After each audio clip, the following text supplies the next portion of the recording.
Assalamualaikum warahmatullahi wabarakatuh. Kali ini saya akan menjelaskan mengenai metode grafik ya.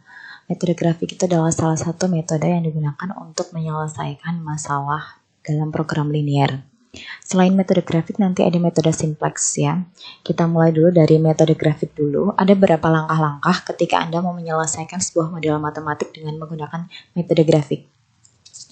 Yang pertama, menggambar grafik fungsi pembatas. Yang kedua, menentukan himpunan penyelesaian atau daerah penyelesaian yang memenuhi. Kemudian yang ketiga, menentukan penyelesaian optimal, ya, penyelesaian yang memberikan nilai maksimum atau minimum sesuai dengan fungsi tujuannya. Kita mulai dari yang pertama, menggambar fungsi pembatas. Menggambar fungsi pembatas itu ada beberapa langkah. Yang pertama, dari sebuah pertidaksamaan Anda ubah dulu menjadi sebuah bentuk persamaan. Kemudian yang kedua, mencari titik potong sumbu X dan titik potong sumbu Y atau mencari harga 0 ya. Kemudian yang ketiga, menggambar garis melalui dua titik potong sumbu X dan sumbu Y tersebut. Kemudian menguji satu titik dan mengarsir sebuah daerah penyelesaian. Dan yang terakhir, menentukan penyelesaian optimal. Oke, kita mulai dari yang pertama ya. Ini soal yang kemarin sudah kita bahas ya. Kita bentuk model matematiknya, sudah ketemu ini. Kemudian sekarang kita akan selesaikan model matematik ini. Nah, dari pertidaksamaan pertama ya, pembatas yang pertama seperti ini. Bentuknya pertidaksamaan kita ubah dulu jadi bentuk persamaan. Nah, dari bentuk persamaan kita cari titik potong sumbu X dan Y-nya. Caranya gimana? Cari titik potong sumbu Y, itu X-nya itu Anda substitusikan sama dengan 0. Ketemulah Y-nya adalah 50. Kemudian mencari titik potong sumbu Y, ya, di sini. Kemudian X-nya Anda substitusikan sama dengan, mencari titik potong sumbu Y, X-nya sama dengan 0. Mencari titik potong sumbu X, Y-nya sama dengan 0. Ya, titik potong sumbu X, maka di sini 0. Di sininya adalah 100.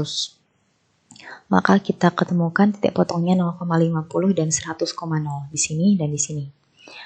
Ada tarik garis ya. Kemudian kalau sudah, sekarang kita mau mencari arsirannya yang mana? Daerah penyelesaiannya sebelah mana gitu. Kita cari satu titik uji. Paling mudah Anda menggunakan titik 0,0. Anda substitusikan 0,0 pada pembatasnya, fungsinya, pertidaksamaannya. Maka menjadi 0 kurang dari 200. Kalau 0 kurang dari 200 kan pernyataan yang bernilai benar. Nah, karena benar berarti 0,0 ini merupakan salah satu titik di daerah penyelesaian atau merupakan salah satu penyelesaian dari pertidaksamaan ini.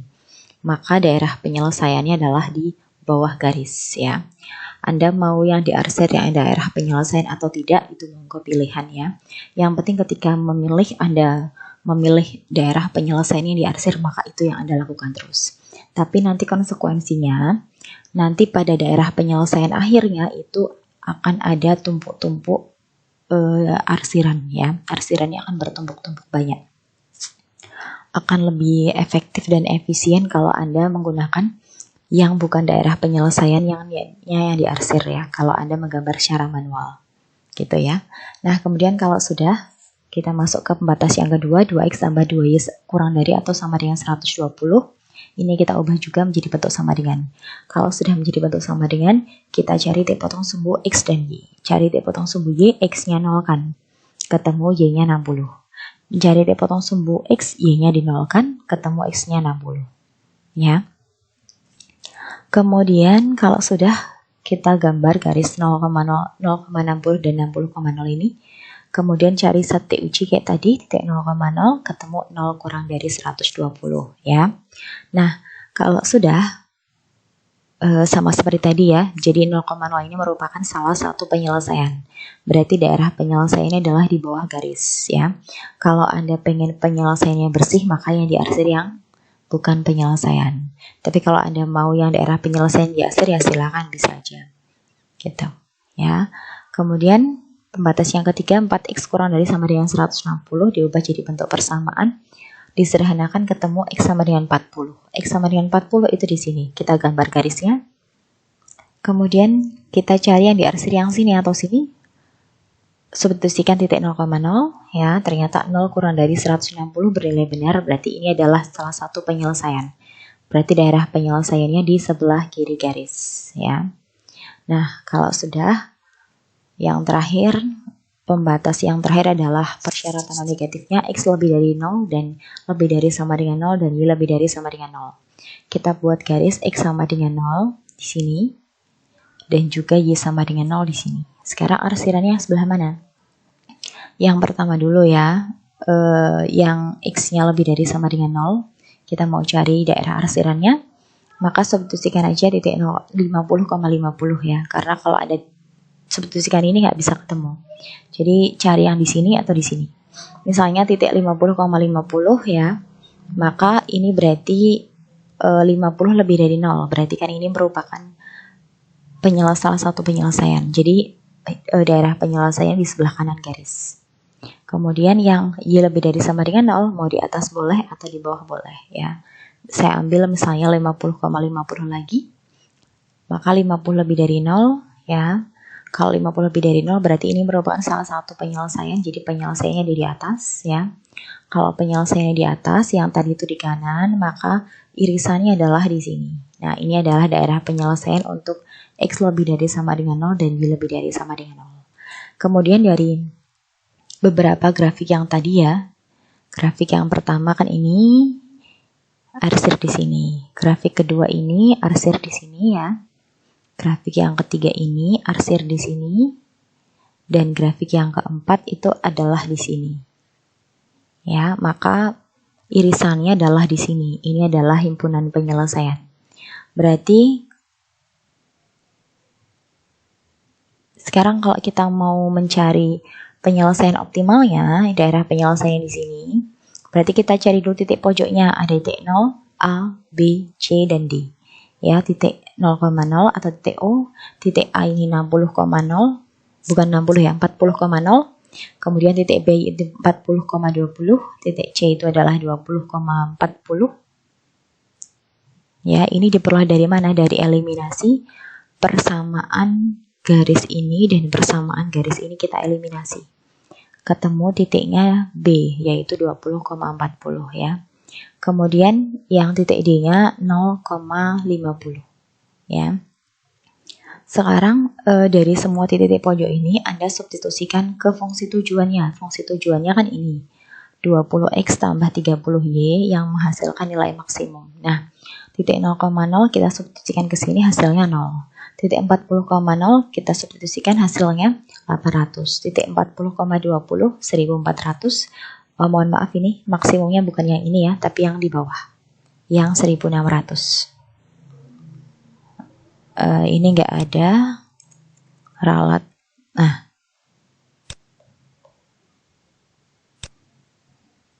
ini ya, jadi yang maksimum adalah yang titik 20,40. Nah, ini belum dibetulkan lagi. Sekalian ini C dan ini D ya. Nah, dengan demikian berarti penyelesaian optimalnya adalah 20,40 ya. Berarti kesimpulannya dari masalah yang kemarin, nanti kalau Anda menjawab juga harus ada kesimpulannya ini ya. Jadi batik yang harus diproduksi itu adalah batik cap itu sebanyak 20 kodi dan batik cap kombinasi tulis itu 40 kodi. Sehingga diperoleh keuntungannya sebesar $1.600. Gitu ya. Kemudian selain menggunakan titik pojok, ada pula cara menentukan penyelesaian optimal yang lain, yaitu menggunakan garis selidik. Ya, nah garis selidik sendiri itu adalah garis yang sejajar dengan fungsi tujuan dan ada yang melalui titik ekstrim penyelesaian ya, atau titik pojok. Kemudian jika daerah penyelesaiannya atau daerahnya itu himpunan penyelesaiannya itu adalah daerah yang terbatas, artinya dibatasi ya, maka nilai maksimum dan minimumnya ada. Tapi kalau tidak terbatas, itu maka bisa salah satunya entah nilai minimum atau maksimumnya yang tidak ada.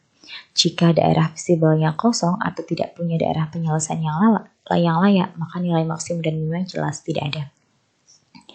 Kemudian Kalau misalkan daerahnya berupa daerah terbatas, itu kan kita masih bisa menentukan nilai maksimum dan minimumnya. Nah, kalau yang Anda hadapi itu adalah nilai maksimum, masalah maksimum, maka garis selidiknya gesernya ke kanan. Titik terakhir, titik pojok atau titik ekstrim terakhir yang dilalui itu adalah penyelesaian optimalnya. Nah, kalau misalnya masalahnya minimum, maka gesernya ke kiri. Atau titik yang pertama yang dilalui di daerah penyelesaian itu adalah penyelesaiannya optimal, gitu ya. Oke, kita coba aja. Di sini kita buat garis selidiknya dulu ya. Fungsi tujuannya itu kan Z sama dengan 20X tambah 30Y. Ya, Anda buat garis yang sejajar dengan ini. Sejajar itu kan punya gradien yang sama. Nah, kalau seperti itu Anda boleh mengambil koefisiennya masih tetap bisa ya. Jadi 20X tambah 30Y nanti sama dengannya A kali B, berarti 20 kali 30 sama dengan 600. Boleh juga disederhanakan seperti ini. 2X tambah 3Y sama dengan 6. Boleh juga disederhanakan misalnya dibagi 5 berarti 4X ditambah 6Y itu sama dengan 24 juga boleh. Jadi garis selidik itu ada banyak ya. Kalau mau gampang ya tadi ambil aja ini koefisiennya 20X tambah 30Y sama dengan 600 ya. Kemudian atau boleh 2X tambah 3Y sama dengan 6 ya. Kemudian dari garisnya itu di sini sebetulnya kecil sekali. Kemudian karena ini Z-nya maksimum Anda geser ke kanan ya. Geser, geser, geser. Nah, ini titik yang terakhir ditemui itu adalah titik C. Nah, karena titik yang terakhir, ini ralat ya, bukan B tapi C.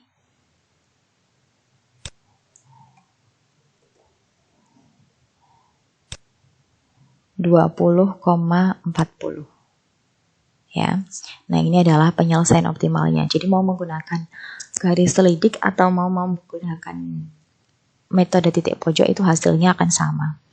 Ya, demikianlah materi grafik untuk hari ini. Assalamualaikum warahmatullahi wabarakatuh.